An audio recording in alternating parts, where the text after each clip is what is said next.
దీక్షిత్ ముందు నుంచి బాండింగ్ దీక్షిత్ అది ఈజీ అయిపోయిందా మీకు సెట్లో? చాలా easy actually, very much Dikshit ఎందుకంటే ముందు నుంచే పరిచయం కదా.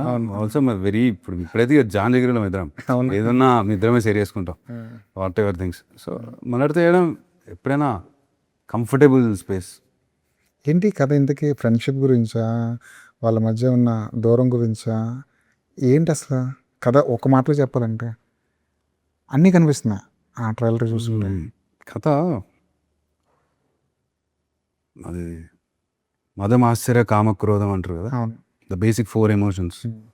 ప్రతి మనిషిలో ఉండే ఒక 4 ఎమోషన్ని కరెక్ట్గా డీల్ చేయకపోతే వాటి వల్ల ఫేస్ అయిన కాన్సిక్వెన్సెస్ ఏంటి,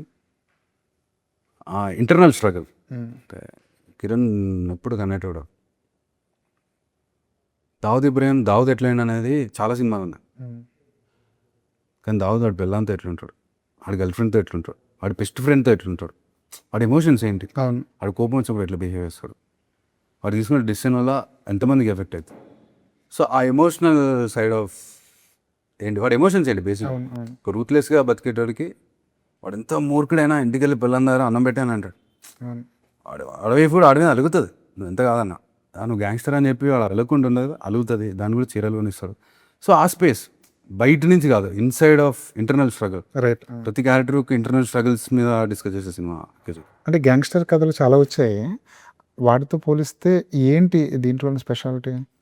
ఇట్స్ స్క్రీన్ ప్లే అండి, డెఫినెట్లీ. ఇప్పుడు లీనియర్ వెళ్ళదు సినిమా, చాలా డిఫరెంట్ స్క్రీన్ ప్లే అంటారు. ఓపెనింగ్ కానీ క్లోజింగ్ కానీ చాలా ఇంట్రెస్టింగ్ ఉంటుంది. That is the main USB for this film. ఎందుకంటే ఇంత డెప్త్ ఎమోషనల్స్ గురించి మాట్లాడినప్పుడు ఎంతగానో ఇప్పుడు బోరింగ్గానే ఉంటుంది. Right. Maybe people will watch later. But ఆయన ఫిక్స్ అయింది ఏంటంటే దీనికి ఇంట్రెస్టింగ్ చేయడానికి స్క్రీన్ ప్లే ఏబిసిడి అని చెప్పకుండా డిబిఏసి అంటాడు. రైట్. సో అట్లా ఏం చెప్పినా ఇంట్రెస్టింగ్ వేలో చెప్పాలి. ఇంట్రెస్టింగ్ వేలో చెప్పాలనేది మెయిన్ థింగ్.